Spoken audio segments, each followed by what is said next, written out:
सुरुमा डर थियो होइन, किनकि कोभिडको समय लकडाउन कहिले हुन्छ, कहिले बन्द हुन्छ, कहिले खोल्छ थाहै थिएन हामीलाई। अगाडि कतिको बढ्नु सक्छ होइन, स्टोर खोल्नेको त हामीले सोचेको पनि थिएन।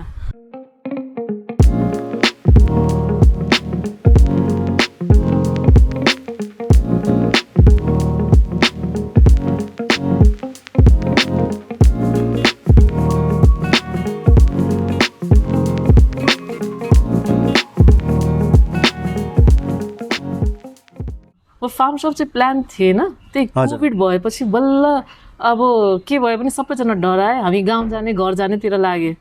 बदेन जो जानु सक्यो गयो, जो जानु सकेन हाम्रो टिम मेम्बर किचनको सर्भिसको उनीहरू यतै अड्के। अनि त्यसले गर्दा फोन आएको छ होइन, फार्मर्स मार्केट कहिले खोल्छ सोधेछ। अनि हामी यसरी गरौँ न भन्ने कुरा आयो, डराउनु पनि धेरैजना डराए।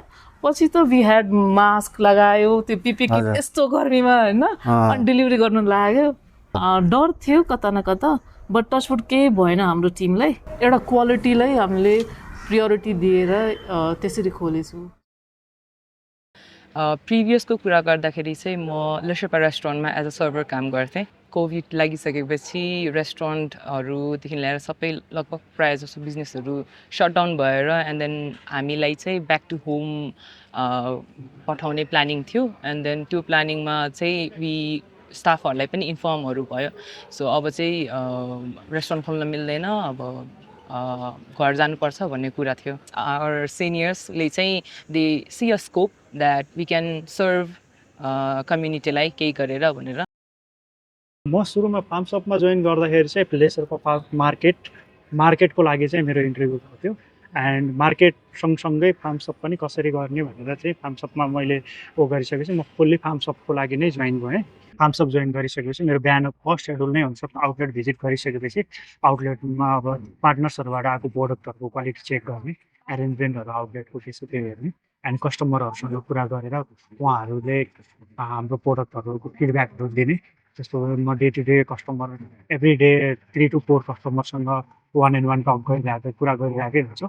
अनि मैले चाहिँ त्यहाँबाट हामीले के इम्प्रुभ गर्नुपर्ने छ भनेर त्यसले त्यहाँबाट आइडिया लिएर त्यहाँदेखि फेरि मार्केट हाम्रो जति पनि लोकल मार्केटहरू लाग्छ सबै मार्केटहरूमा म भिजिट गरेर त्यहाँ चाहिँ के नयाँ प्रोडक्ट आइरहेछ, अनि त्यो प्रोडक्टलाई चाहिँ हामीले कसरी चाहिँ हाम्रो आउटलेटसम्म ल्याउन सकिन्छ, कसरी हामी त्यो कनेक्ट हुन सकिन्छ भनेर उहाँहरूसँग डिस्कस गरेर सो सबै कुराहरू मार्केट एनालाइसिस गरेर अनि त्यसको सँगसँगै पनि कस्टमरको रिक्वायरमेन्ट के छ त भनेर मार्केट भिजिट गर्दाखेरि कुनै कस्टमरको रिक्वायरमेन्ट र अनि हाम्रो च्यानल मिल्ने खालको प्रोडक्ट भेटियो भने चाहिँ त्यो प्रोडक्टलाई चाहिँ कसरी हाम्रो उसमा अनबोर्ड गर्ने त्यो प्रोसेसहरूमा चाहिँ बढी इन्भल्भ हुन्छ। र यो पहिलादेखि नै यही योजना थियो कि व्यवसाय यसरी गर्ने भनेर, या अपेक्षा चाहिँ कतिसम्म तपाईँले राख्नु भएको थियो, कहाँसम्म जान्छ, कतिसम्म हामीले गर्नु सकिन्छ भनेर? सो पहिले चाहिँ यो रेस्टुरेन्ट थियो होइन, द फर्स्ट नेपाली रेस्टुरेन्ट भनेर हामीले स्टार्ट गरेँ। त्यो पछि हामीले फार्मर्स मार्केटतिर लागे। बट देन पछिको कुरा चाहिँ अलिकति अर्ग्यानिकली पनि भएको हो होइन, अनि त्यसमा धेरैजनाको फिडब्याक पनि आयो, यही क्वालिटीको सर्भिस उनीहरूले अरू ठाउँमा नि चाहिन्छ भन्ने कुरा आएर हामीले चाहिँ के सोच्यो भने we developed a company call management company, Leshepa concept management company. Beginning फेजमा चाहिँ धेरै लामो जाँदैन होला, यो कोभिडसम्म हुन्छ। एन्ड देन कोभिड पछि अब ब्याक टु नर्मल हुन्छ। एन्ड ब्याक टु नर्मल भइसकेपछि I think it won't go जस्तो लागेको थियो पर्सनली मलाई। तर पछि बिस्तारै हेर्दै जाँदा चाहिँ त्यो डिमान्ड बढ्दै गयो क्या। We use to do like 60 to 70 delivery per day नै। सो 4-5वटा गाडीसँग मजाले बुढानीकण्ठदेखि ल्याएर बौद्धदेखि ल्याएर Lalitpur whole area, Kathmandu whole एरियामा हामीले मजाले डेलिभरी गर्थ्यौँ। अनि त्यो हेर्दाखेरि चाहिँ डिमान्ड रहेछ है। अनि त्यो बिस्तारै हाम्रो सरहरूले हेर्दै जानुभयो। एन्ड देन दे स फ्युचर।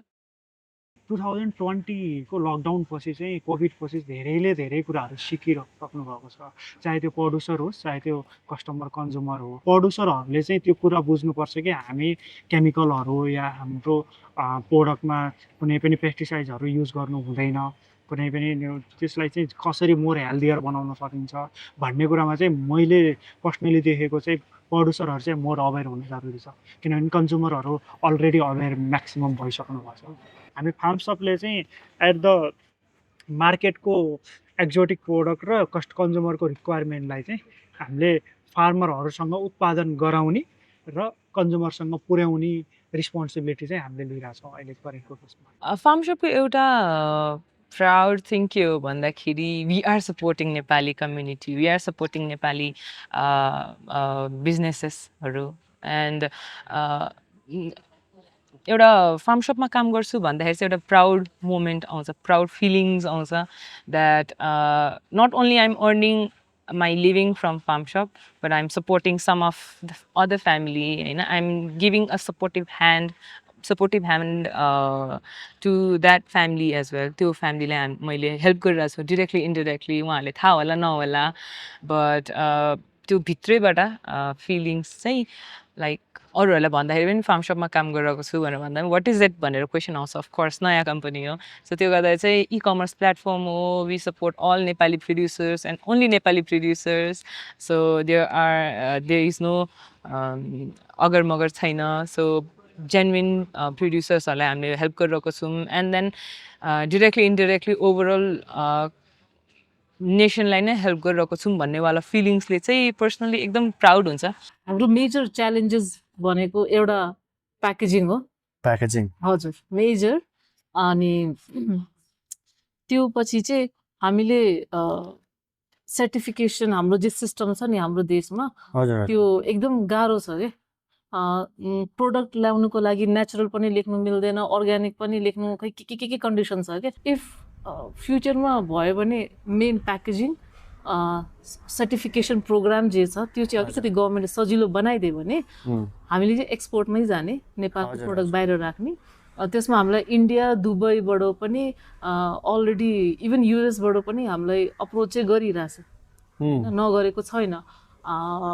बट हामीले चाहिँ सकेसम्म सिस्टमेटिक जाउँ, सर्टिफिकेसन होस् अनि मात्रै अगाडि बढौँ भन्ने, एकदम अर्ग्यानिकली अनि फुल लेजिटमा जाउँ भन्ने कुरा क्या। बिकज अगेन त्यो ब्रान्डको कुरा, नेपालको नाम आउँछ होइन, त्यसमा हतार, त्यसमा त्यो प्रफिट खोज्ने कुरा चाहिँ लाग्छ कि। हाम्रो सामानहरू चाहिँ प्रायः जसो सबै नेपाली आइडेन्टिटी झल्काउने सामानहरू हुन्छ। सो वी आर ट्राइङ हाम्रो बेस्ट चाहिँ सकेसम्म इको फ्रेन्डली प्याकेजिङ होस्। हामीले चाहिँ कतिपय हाम्रो प्रोड्युसर्सहरूलाई पनि सजेस्ट गरेर, पहिला चाहिँ प्लास्टिक प्याकेजिङमा हुनुहुन्थ्यो, अहिले चाहिँ we are like suggesting them to go on glass packaging, ग्लासको प्याकेजिङहरू गर्नु भनेर। एन्ड हाम्रो प्रायः जसो producer for example organic Dharma, so उहाँहरूले हाम्रै सजेसन पछि नै प्लास्टिक कम युज गर्नको लागि हाम्रो ग्लास प्याकेजिङमा जानुभएको छ। हेल्दी, इन्भाइरोमेन्ट फ्रेन्डली भएछ भनेदेखि चाहिँ, नेपाली प्रडक्ट भएछ भनेदेखि चाहिँ as farm shop we are really happy to onboard हजुरहरूलाई प्लेटफर्म दिनको लागि। वी आर अल्सो प्लानिङ फ्युचरमा एक्सपान्ड गर्नको लागि स्यालेड्सहरू। सो हामीले सामान ल्याएर कन्ज्युमरसम्म पुर्याउने मात्रै हाम्रो मेन थेम होइन, सकेसम्म फ्रेस छिटै पुऱ्याइदिने एन्ड देन हेल्दी तरिकाले राखिदिने तरिकाले हामीले प्लेसमेन्टहरूदेखि ल्याएर प्रोडक्टको क्वालिटी कसरी चाहिँ लङ टर्ममा हामीले फ्रेस राख्न सकिन्छ। फ्रेस फ्रुट्स एन्ड भेजिटेबल्स हाम्रो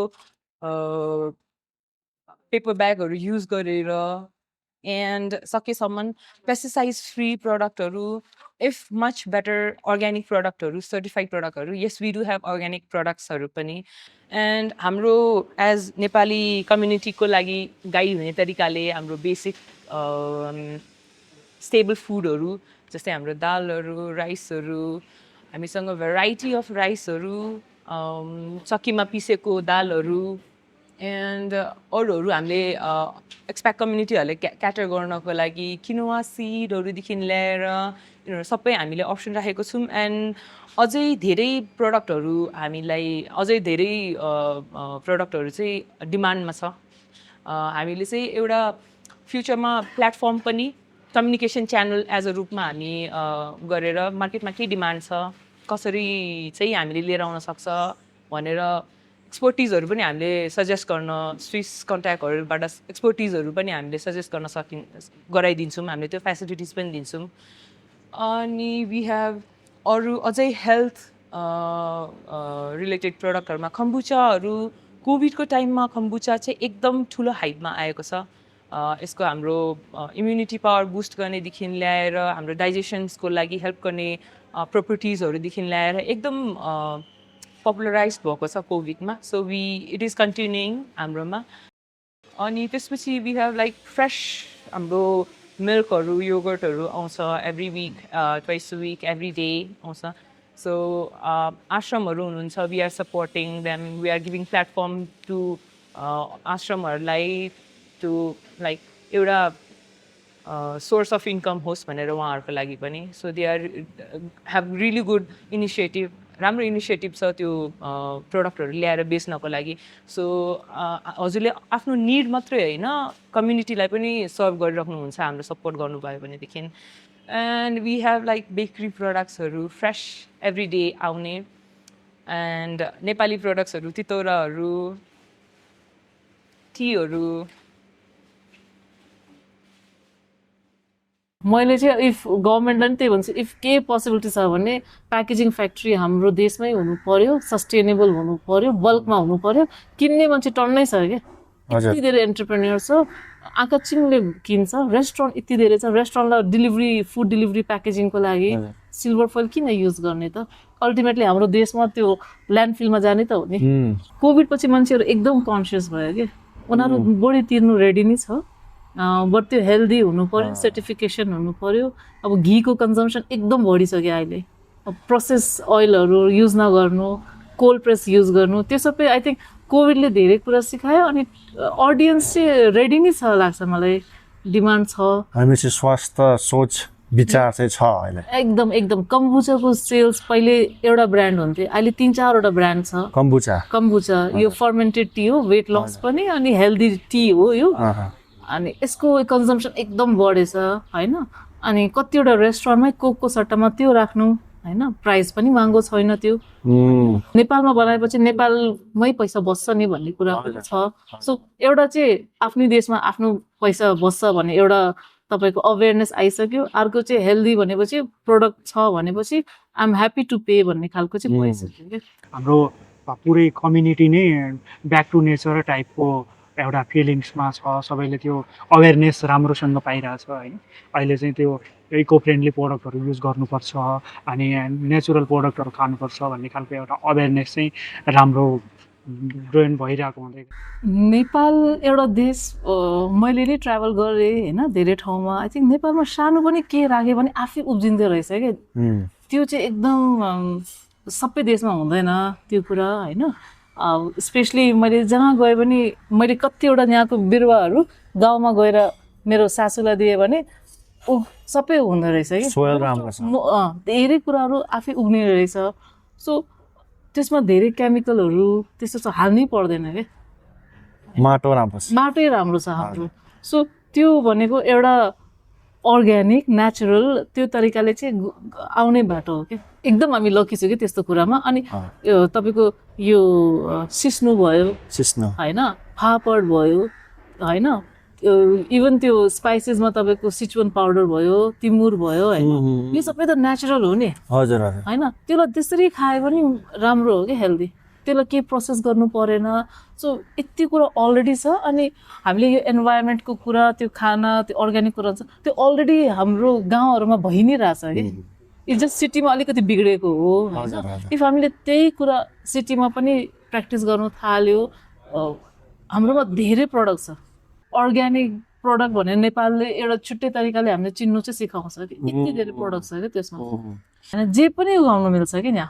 सो आई थिङ्क कृषि विकासको लागि बेस्ट डेस्टिनेसन त नेपाली लाग्छ मलाई. युथहरूले चाहिँ बेसिकली नेपालको माटोसँग कनेक्ट भएर कसरी चाहिँ नेपाललाई प्रमोट गर्न सकिन्छ भन्ने कुरामा चाहिँ मोर फोकस हुनुपर्छ जस्तो लाग्छ. अरू हाम्रो इकमर्स प्लेटफर्महरूलाई चाहिँ थ्रु इन्फर्मेसन, राइट कम्युनिकेसन एकदम कि रोल खेल्छ. बिकज त्यो एउटा उहाँहरूको एक्सनले डिरेक्टली इन्डिरेक्टली सबै इन्डस्ट्रीलाई नै असर पारिरहेको हुन्छ. सो कम्युनिकेसन इज कि, रिटन, भर्बल, एनी कम्युनिकेसन कस्टमरसँग त्यो चाहिँ एउटा कि एलिमेन्ट हो. र त्यसलाई चाहिँ एकदम केयर गरेर कस्टमर्सहरूलाई राइट इन्फर्मेसन, रङ इन्फर्मेसन सकेसम्म नदिने, अब जे छ त्यही गऱ्यो भनेदेखि चाहिँ it will be beneficial for them, beneficial for us, overall industry growth हुनको लागि चाहिँ एकदम हेल्प हुन्छ। म चाहिँ यही भन्छु, तपाईँहरू फार्मिङ नै गर्नुपर्छ भन्ने छैन। तपाईँहरूलाई जेमा राम्रो छ, तपाईँहरू जेमा एक्सपर्ट हो त्यही चिज गर्नुहोस्, तर नेपालमै गर्नुहोस्। नेपालमा गर्दै गर्दाखेरि नेपालको कम्युनिटीलाई हेल्प हुन्छ, कम्युनिटीलाई हेल्प हुँदै गर्दा नेपाल आफैमा समृद्ध बन्छ। नेपाल आफैमा समृद्ध बन्दै गर्दाखेरि तपाईँहरूले जुन सुविधा पाइरहेको छैन, नेपालमा फेसिलिटी छैन भन्नुहुन्छ, त्यो फेसिलिटिजहरू डेभलप गर्ने रिस्पोन्सिबिलिटी पनि हाम्रै हो। अब युवाहरू यसरी बाहिर छन् नि, हजुर उहाँहरूलाई फेरि यहाँ फर्केर आउनलाई तपाईँले के भन्नुहुन्छ, के आकर्षितको कुरा के राख्नुहुन्छ उहाँहरूको अगाडि फर्केर आउनु फर्केर आउनु? हजुर, अब त्यही गएकोहरूलाई उनीहरूलाई उता कम्फोर्टेबल लाइफ चाहिँ हुन्छ उता, होइन, डाउट छैन। बट देन एउटा त्यो के भन्छ सेटिस्फ्याक्सन भन्ने कुरा चाहिँ आफ्नो घरमै के न के गरेर देखाउँ भन्ने कुरा हुन्छ। अब त्यसमा चाहिँ सबैजना अगेन कम्फोर्ट खोजे पनि होइन, होइन। बट देन आई थिङ्क यो चाहिँ राइट टाइम हो क्या आउनुको लागि।